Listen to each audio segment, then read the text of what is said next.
Hi everyone, my name is Aled Davis, founder of mediatoracademy.com, home of the hungry, home of the passionate mediator, and a place where new and aspiring mediators come and listen to experienced mediators from around the world tell their story about what's helped them become effective and successful at what they do.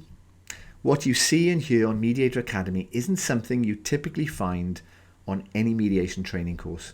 Much of your growth and development will come from experience, and this is what my guests bring. So at the very least, you'll leave here with some clear, actionable steps that you can take to move one step closer to achieving what you want to achieve in this field and improving your effectiveness. I want you to be inspired as I always am. So you'll take at least one actionable step, make one change a week, and build your own success story. And maybe then you'll come back onto Mediator Academy and tell your story to my audience. All right, how do you manage the very start of a mediation when you invite the parties to present their opening statements? Now, I've done that a couple of times. I've just said, okay, who'd like to get us started? And what happens when you experience, as I've done, that uncomfortable silence as the tumbleweed sort of rolls through the mediation as each party holds out, waiting for the other to speak? Maybe you've never encountered that because you've always sorted things out, agreed who's going to get things rolling. Well, this is just one feature of the transformative approach to mediation. Now, there's a lot more to it, obviously, than that. And I'm sure today my guest will help you and me understand how to apply the principles of transformative mediation to the disputes that you and I mediate. He's the founder of Twin Cities Mediation. His company provides a range of mediation services and training in Minnesota. Now, whilst he's licensed to practice law in Minnesota, he prefers to practice mediation exclusively. He's got an undergraduate degree as well as an MA in counseling psychology and has worked as a business litigation attorney and as a family business consultant. Throughout his career, he's been committed to finding better ways to intervene in cases of highly emotional conflict. He's a member of the board of directors for the Institute for the Study of Conflict Transformation and has a list as long as my arm of licenses, qualifications, publications, speaking engagements, trainings, too many to mention, but I will include everything in his bio below. So let's get cracking and welcome Dan Simon to Mediator Academy. Dan, welcome. Thank you, Alan.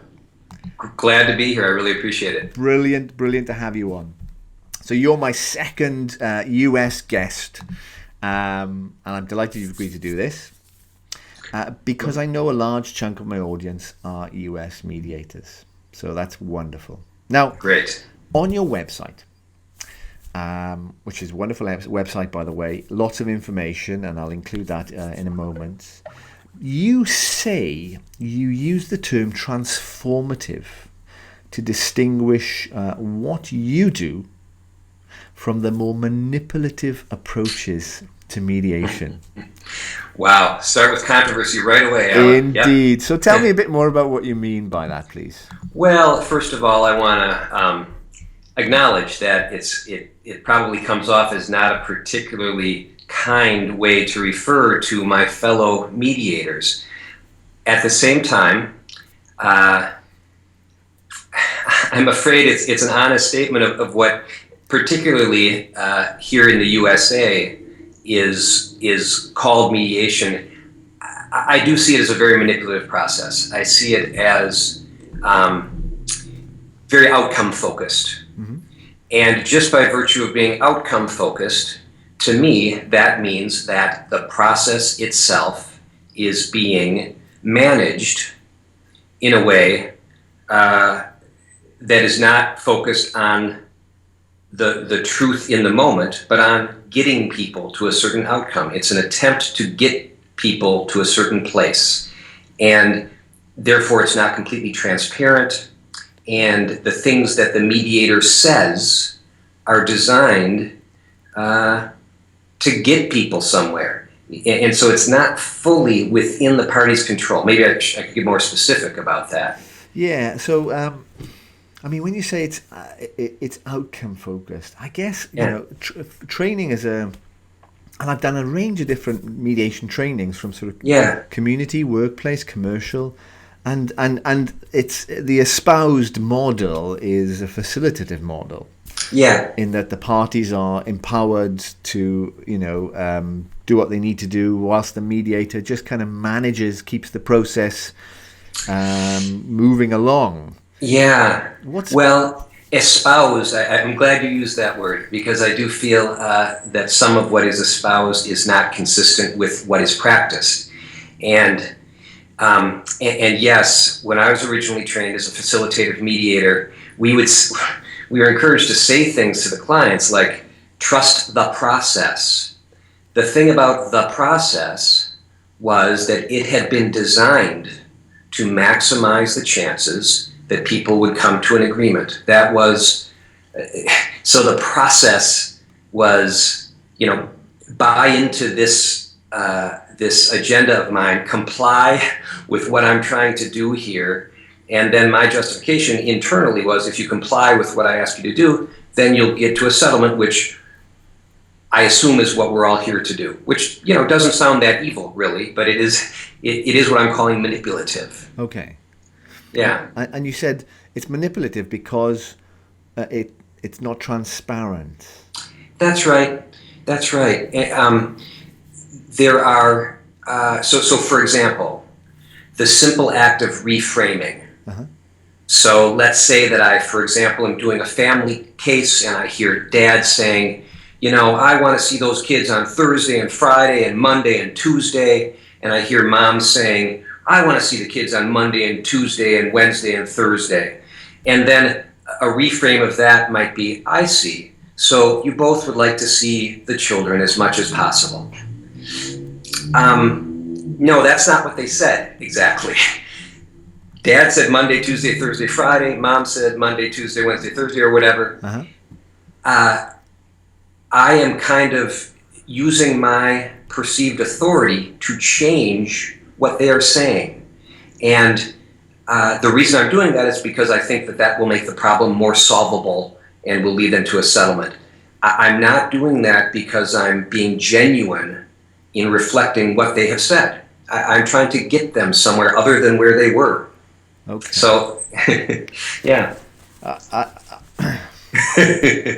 So go ahead. So help me understand then the role of the mediator in a transformative approach. What's the role of the mediator? Beautiful question, and I think that is the question that all of us mediators could stand to clarify the answer to. So the role of the mediator in the transformative model is to support the conversation, and by support the conversation, we mean allow for, maximize the opportunities for parties to say whatever they want to say, ask whatever they want to ask, make whatever decisions they want to make about everything, including the process itself. And so that's a lot for a mediator to do, actually. And it's a lot other than trying to lead them or guide them or nudge them anywhere. It is support, follow, be there for them to turn to when it's getting too frustrating. They can turn to me and say, Dan, this isn't getting anywhere. And I'm right there with them paying attention and saying, okay, so this isn't getting anywhere. I gather you'd like to do something different or whatever. Support, human support. Mm-hmm. So embedded in there, let me try and turn this into a question. Sure. Is there embedded in the model then the assumption that as long as the mediator supports provides that sort of scaffolding. You understand scaffolding? Sure, that's a great word for it. Yeah. Then the parties can construct. I'm getting into metaphor now. Can construct their own process. Can construct their own conversation outcome. I mean, does outcome even come into it? It often does for the parties. They often do have a preference for where the conversation goes, and so that's part of why the mediator can let go of any attachment to any particular outcome. As we all know as mediators, it is the parties who are going to have to deal with the outcome. And so, sure, they often care about the outcome a lot. And so helping them as they find their way to that outcome is part of what we do. But we don't take responsibility for that outcome more than they do. We don't say, "Oh, wait a minute, what you're saying right now is not consistent with the outcome you said that you wanted." We don't do that to them. That sort of insight is the sort of thing that could be the most powerful thing for them to experience themselves. You follow me? So I'm afraid that some mediators, when they hear one party saying something that might be offensive to the other party, the mediator might say to the party who said the offensive thing, "Hey, now wait a minute, I think it might be more helpful if you would say something nicer, because you told me earlier that you'd like to come to an agreement, and I'm afraid that offensive thing is just going to make the other person angry." And those inconsistencies and those confused variety of mixed feelings that the parties have, absolutely, those getting sorted out is one of the great values of mediation. But those things only really get sorted out, we would say, if the parties are able to do it themselves, as opposed to us favoring a certain direction. Okay. You follow me? Yeah. So in essence, an aspect of this, then, we need to trust that the parties can sort it out. We are committing to that self-determination ideal in a big way. That's right. That's taking self-determination to a whole new level. I think so. It's, to me, it is that is really the appeal of mediation in general.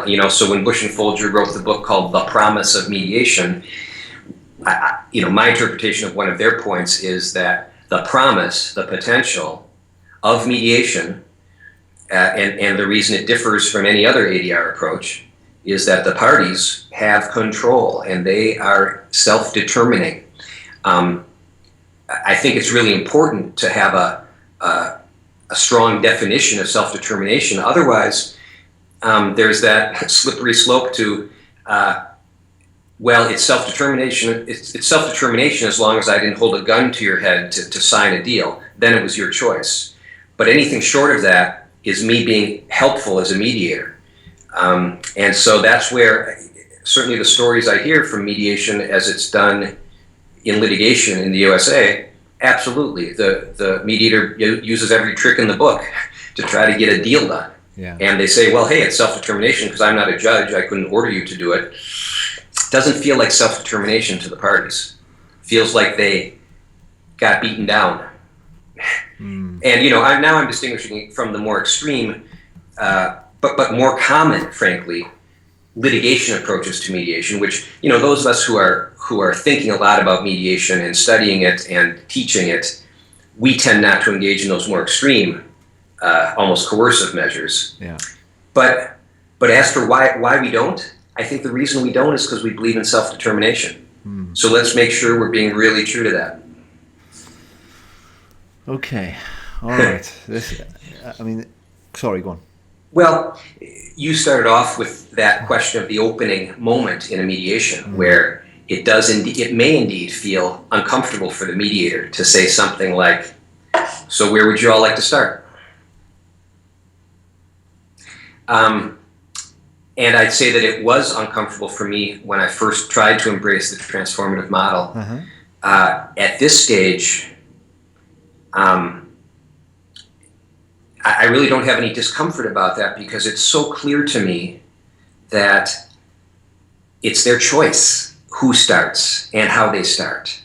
And it's so clear to me that they have so much more knowledge about what matters to them in that moment than I do.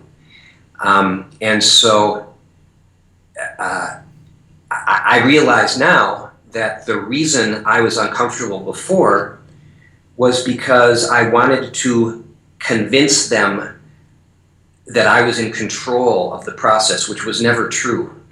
I never was in control of the process. I would do things to create the illusion that I was in control, but I wasn't, and I'm not, and I shouldn't be.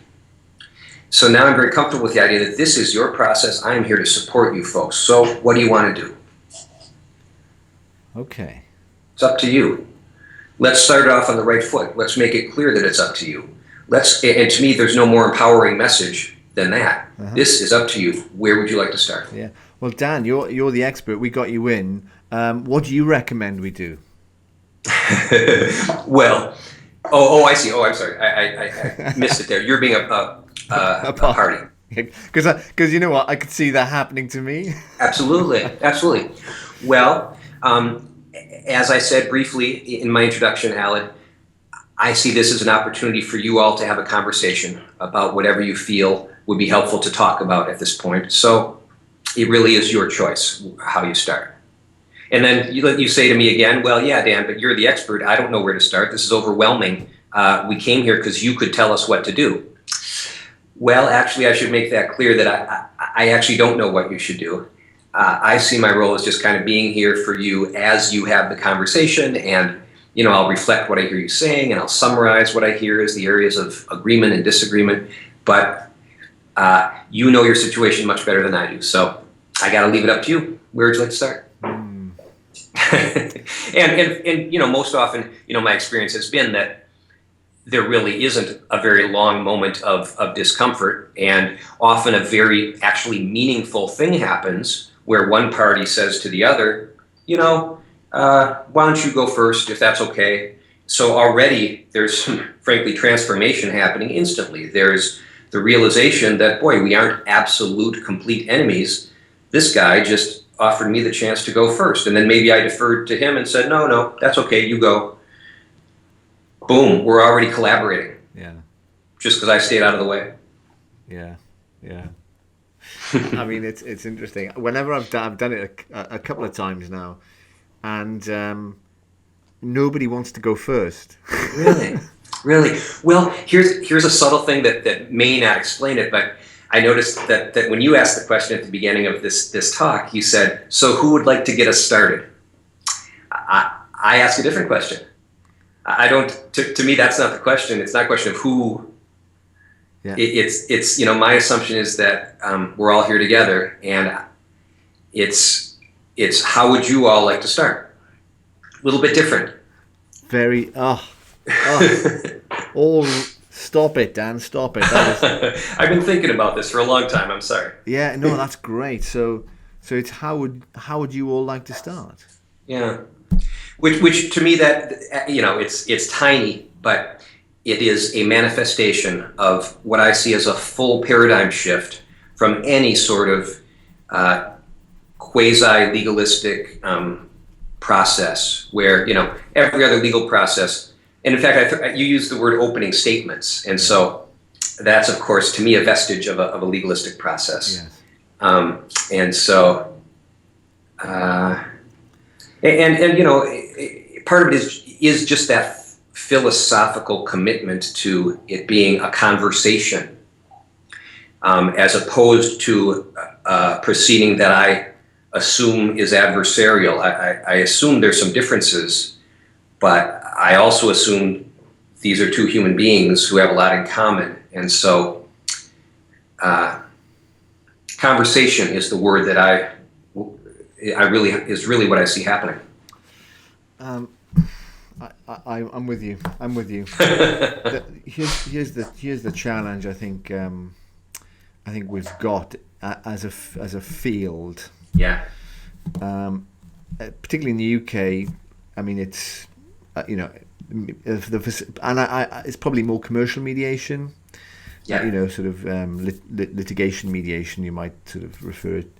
Where I think for the most part people espouse facilitative model, and that's welcomed.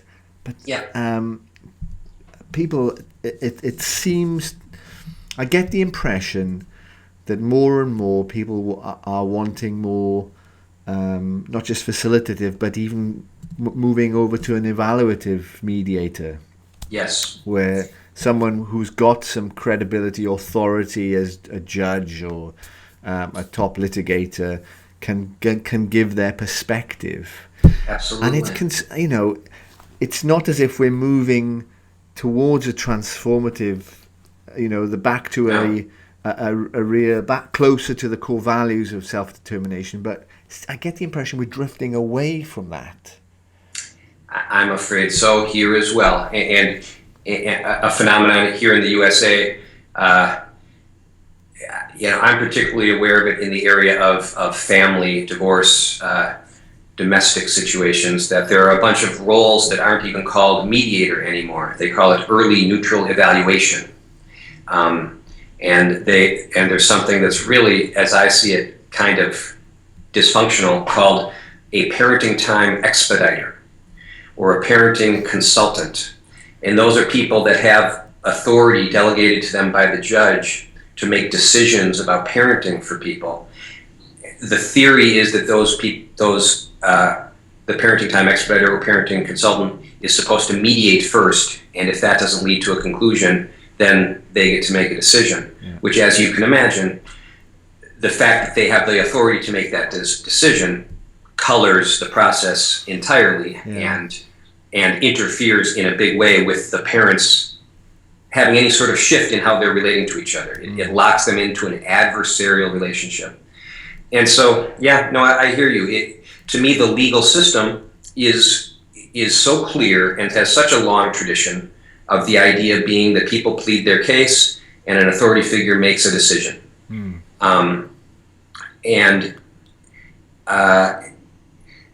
the illusion of finality that creates, the idea that once a decision is made and a document is signed, then it's over.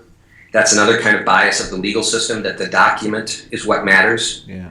And so as long as the legal culture is driving the market, there is that pull toward these more adversarial, more adjudicative, more evaluative approaches. It's another rationale for me being such a purist about what I do. It's my way of distinguishing what I do from any other form of so-called ADR. Yeah.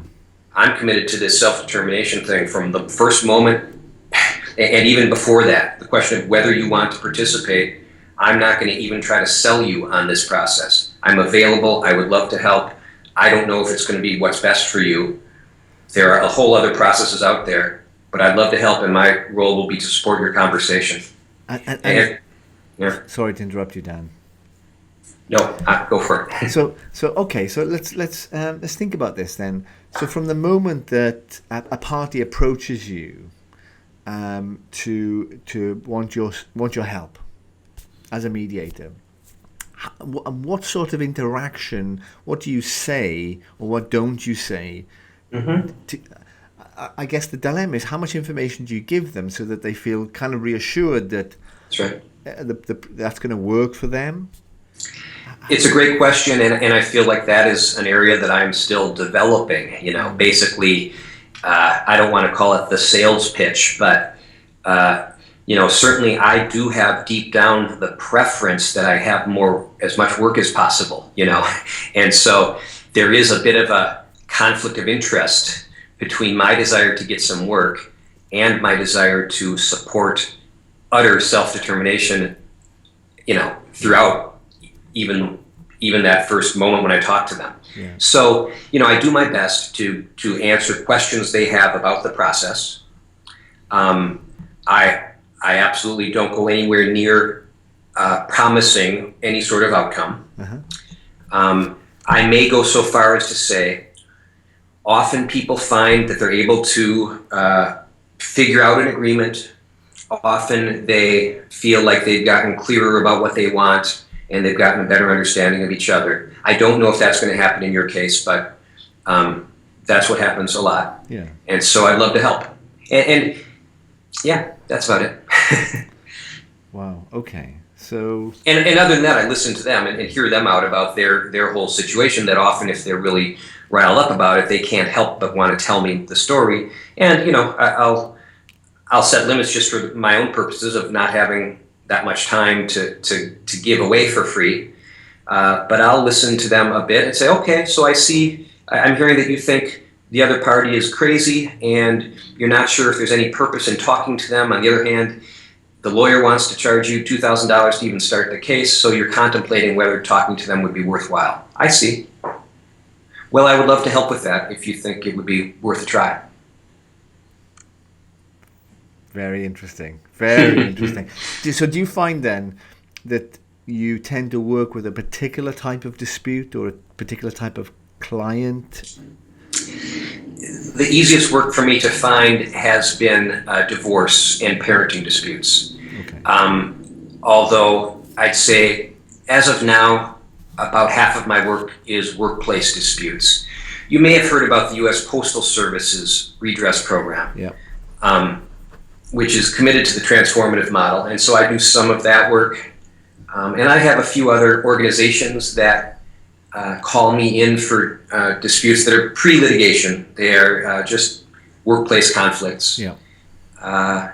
But I also get a slow trickle of litigated cases in all different areas. And my real preference would be to be breaking into that world more thoroughly. The cases I've done where there have been lawyers on both sides and some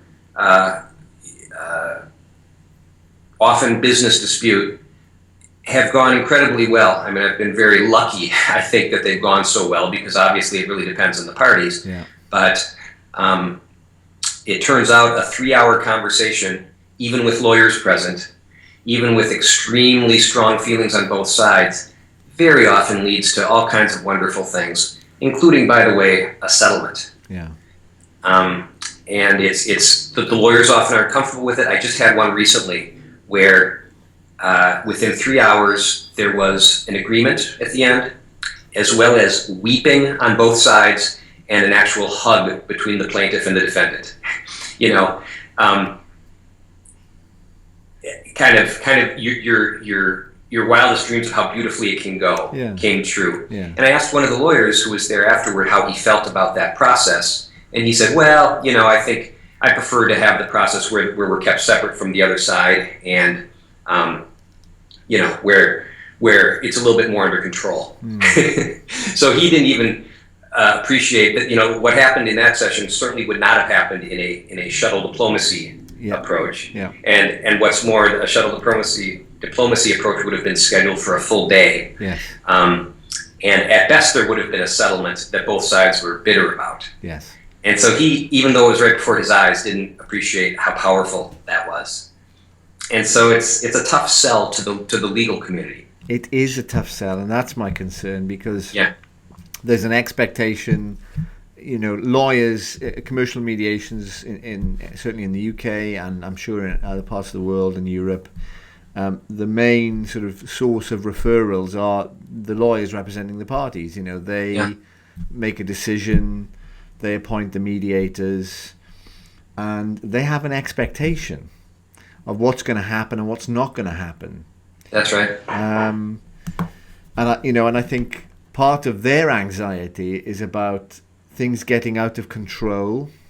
Yeah. How they will look in the eyes of their clients. Absolutely. And I think that's and particularly it's a tough sell if you ain't selling anything. Yes. Well, that's right.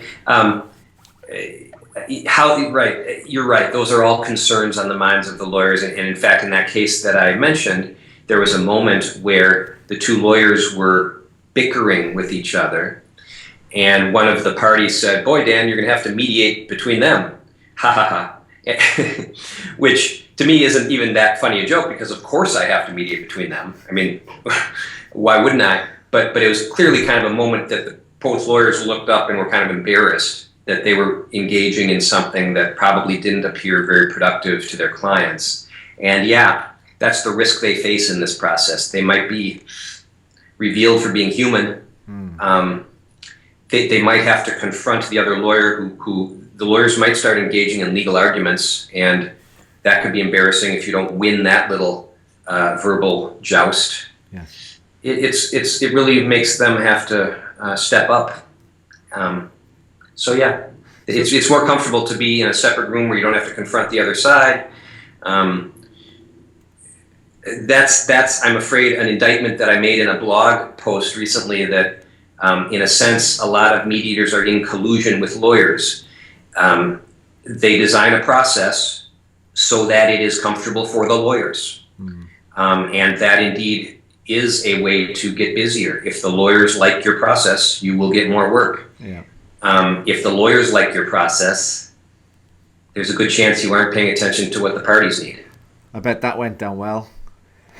People were quite offended by that.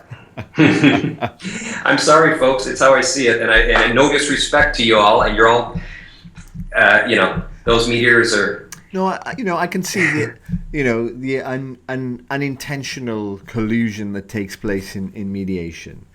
Unintentional, and yet the intention of it arises pretty quickly when I engage in these conversations with mediators, and they say, hey, well, and they raise the concern about how are you going to stay busy and make enough of a living if you do it that way. Right. It is a challenge. Yeah. And so let's just acknowledge that part of why you're making your process choices is because you make more money that way. Yeah. Let's just be explicit about that. Yeah. Yeah, and again, it's also thinking about publicizing one's or advertising one's, settlement rate. Yes. Again, implicit in that is, you stand a better chance of reaching an outcome, a settlement with me as mediator. Yeah. Yeah. Well, the good news, of course, about the transformative model is that, to the extent there is really reliable data on mediation, the Postal Service program is the biggest source of data about mediation ever. And it showed close to 80% in that transformative program of cases going away, not necessarily settlements at the table, but either the complainant withdrawing their complaint or an agreement being reached soon after the mediation. 80% went away despite the mediator's commitment to pure process as opposed to outcome. Yeah. So, and I don't know, when I hear about settlement rates over 80%, frankly, I get suspicious, and I'm afraid there are tricks being used, like if a case doesn't settle, the mediator then says, okay, well, that doesn't count. That case was not appropriate for mediation. I get 90% of the cases settled that were appropriate for mediation. So at the heart of the transformative approach is self-determination. That's right. So things like, if a party says, I'm thinking I've got a mediation, 2 mediations next week, and both workplace mediation with a big organization, and they say to me, how long is it going to take? Now, I say, at the most, a day. Sometimes they finish sooner. Who knows? But a day is generally. What do you say if somebody asks you? Well, it's a very good question, because to be fully true to the principles of the transformative model, I would say, well, that will be up to you. It's your choice. But I do accommodate my own needs in that, and so I tell them that for my own needs, I like to schedule a certain number of hours, and then we get to use as much of that time as you want to, and I'll be available to schedule more time later if you like. The Postal Service program instructed employees that it may take up to 5 hours, and that happened to be sufficient in every case that I've done with the Postal Service. In fact, 1.5 or 2 hours was probably the average. Wow. Okay. Yeah. All right. So that's how you would I mean, you. I can see how I might say, look, typically, am I allowed to say something like that? Am I allowed to say typically these things? Well, you're right to be questioning yourself, and there is no precise answer to what we're allowed to say. That's something that I do allow myself to say. I'm just thinking of the HR director saying, Alan, I need to know how much budget. These people are really busy people. I need to be able to manage their expectations. How long is this going to take? Yeah. Well, so I'd want to take into consideration that HR person's vision of how much time should be allowed. Yeah. And if the HR person says, "Boy, really more than 3 hours? That's going to be tough." I can say, "Well, happy to see what we can do in 3 hours," and sure, that might be sufficient. Okay. All right. Okay. I see. Okay. So we've started the mediation. Yeah. And what happens then because I'm guessing you don't set any ground rules, is that right? Not of my own volition. If a party brings up the idea that they ought to have certain rules, then I'm right there supporting them in exploring that. But you don't. But it rarely happens. It rarely happens that they suggest it. So, yeah. Okay. No. So, in terms of how people behave, in terms of how people listen, and so on, there's none of that. Let's just get into the conversation. That's right. Occasionally, it'll arise in a particularly heated one where somebody, doesn't want to be interrupted, and they'll say, "Hey, I let you talk. Now let me talk." And then they might even say, "Dan, can you help out here?" And then I do help out. I say, "Okay, so you don't want to be interrupted. They had a chance to say what they said for 20 minutes, and now you'd like to have a chance to speak as well." And that's all that's needed, and off they go. And again, that opportunity to negotiate that between themselves is an important part of the process. Okay. What about when you have an imbalance of power? So, everything I'm asking you now, I can see the dilemmas I'm raising in my own sort of practice. Yeah. Well, yeah, I'm curious. Do you want to answer that question first? What do you do about power imbalances? Well, I guess I had one thing in mind. If you've got one party that does all the talking and the other party just does all the listening, how do you intervene if you've got some concerns that one party's dominating, one party's deferent to the other's authority, position? How might you handle that? Well, I first acknowledge that I can't promise a fair process in the sense that I can somehow equalize the power. If that person does have more power outside of the mediation session, I have no influence outside of the mediation session, and I have no way of preventing that from being a factor in the mediation session. That may be part of reality. Second, I am doing everything I can throughout the process to let everybody present know that as far as I'm concerned, they get to participate in any way they want to.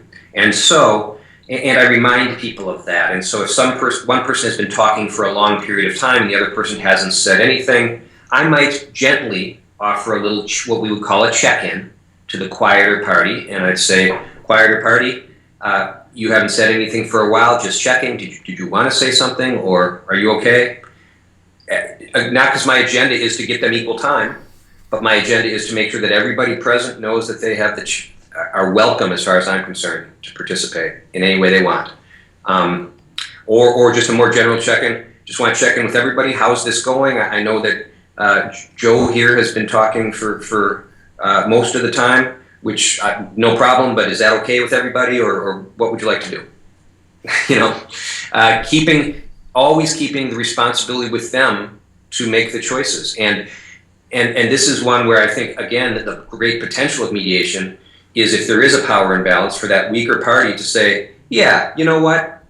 You've kind of been pulling your authority over me for years now, and here we are in this mediation session, and again, you're doing all the talking. Well, I'm not going to take it anymore. You know what? You got to listen to me for once." And that's awesome. That would be, an awesome moment in a mediation. I would prevent it if I were saying, okay, now everyone should have equal time. Steve, go ahead.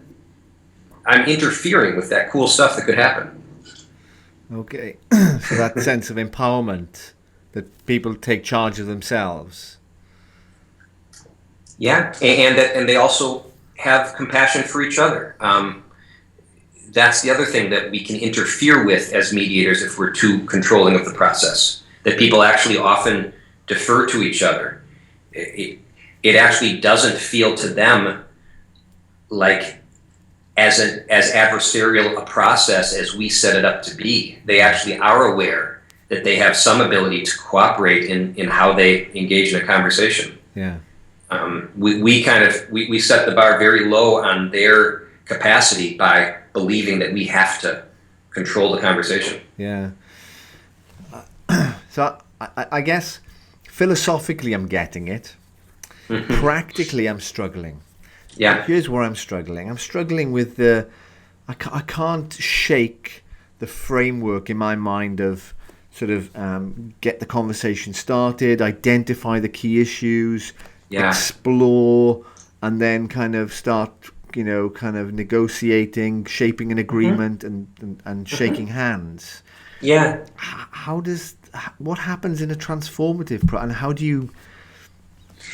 Well, we do have of course, I mean, the urge to know that you're doing something and adding value and making progress. I have those same urges, and so I just have, indoctrinated myself to see progress as any time that I see people making their own choices about anything, including if it's the choice to say, you know what, I don't want to talk about that. I want to talk about how I want to talk about some event from the past that's really stuck in my craw. To me, that's good news. This person decided they want to talk about that. I don't see that as a problem because it's not leading us toward a settlement. Yeah. And so I have little things that get me a sense of progress, but I've had to change, I've had to really adopt the philosophy and see progress differently. Yeah. And then I have these tools that I get to use that I do feel like I'm really adding value. I get to use, to me, a really powerful tool that I often get to use if parties want it is just a summary of what they've talked about so far. Uh-huh. So you two have talked about a variety of things. One thing you've talked about is the outcome that you'd like for today. Joe, you said that you're really hoping that this can be over and that you can have an agreement when you're done. John, you said that more important even than getting an agreement is a sense of fairness about this whole thing. You also talked about kind of what happened 2 weeks ago, and Joe, you said it was all a misunderstanding. John, you think it was an intentional insult that Joe did. Boom, everything you've covered. Now, is there something within there that you'd like to focus on, or is there something else you'd like to talk about? I'm making a great contribution with that, I feel like. I am adding clarity to the conversation, reminding them of the choices they have to make about what to talk about, and supporting them in the experience of making choices for themselves. Love it. It's... Yeah, no, I can see that. So do we... do parties that come to transformative mediation have an expectation that they get somewhere? Yeah, I think it's very common that they have a hope, often of coming to a settlement, frankly. Okay. I mean, I think that's true that they bring that in there. And that's another reason that we don't have to be attached to it, as I said earlier. I get in a lot of debates on LinkedIn. I don't know how popular LinkedIn is in the UK, that website. Yes. Yeah. But, I'll post one of my blog entries and that'll lead to some debate. And one thing that I often hear from other mediators is, hey, the parties come to you because they want a settlement. And so all this stuff you're talking about transformation, that's your agenda. Well, no, let's be clear. My agenda is not transformation. It's a wonderful side effect of what I do, but it's not my agenda. My agenda is to support the conversation and support them in doing what they want to do. And to the extent that they want to negotiate a settlement, I'm right there with them as they do that. Yeah. To the extent that they have mixed feelings and want to talk about other things, I also support that. Yeah. So when people talk about transformation, then what is it that they think happens? Well, it does happen.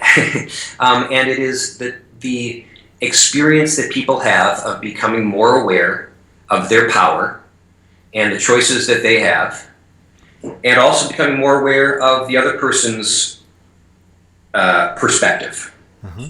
That's it. Empowerment and recognition. And it happens, and it happens kind of naturally, and it happens sometimes only very incrementally. Yeah. And though those words sound kind of spacey and as if they are based on some really idealistic view of human nature, I mean, they are a little bit, but also they are very practical when it comes to, for example, negotiating a money settlement. Yeah. The barrier to businesses agreeing on a dollar amount in a settlement, I believe, is a sense of distrust and kind of fear of what will happen if I make any sort of gesture toward the other side, that it'll be used against me.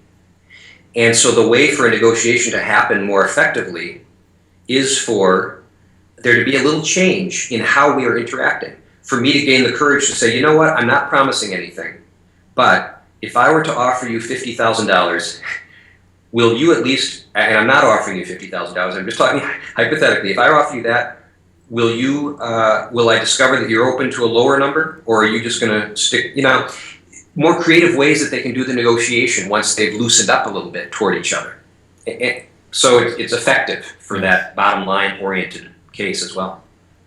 Oh, fascinating. Fascinating. Awesome. Yeah, it is. I'm clearly sold on this. So how did you become sold on this then? I think part of it is just that I, for some reason, probably based on childhood issues, have a love of self-determination and kind of a resistance to authority, and kind of a sense that authority is often misused.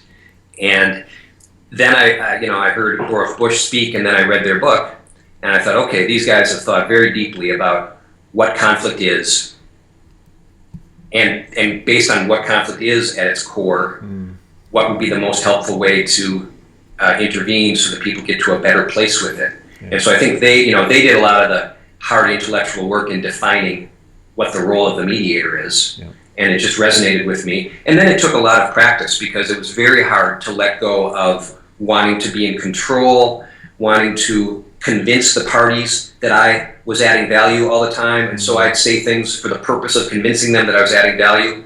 And those were not things that added value. They were for the purpose of convincing them that I was adding value, but they didn't. And so letting go of a lot of that and really focusing, I think, on what is helpful. This is a very tough interview, and I mean it's tough thinking. I think the core values are really important to me.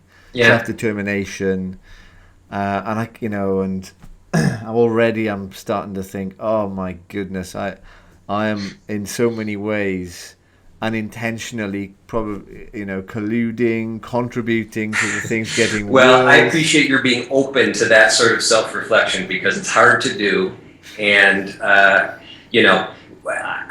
don't worry, I have not perfected this art form, and I promise that conflict is difficult for people, even when they have the most amazing supportive mediator present. And so you are still present for people in their conflict.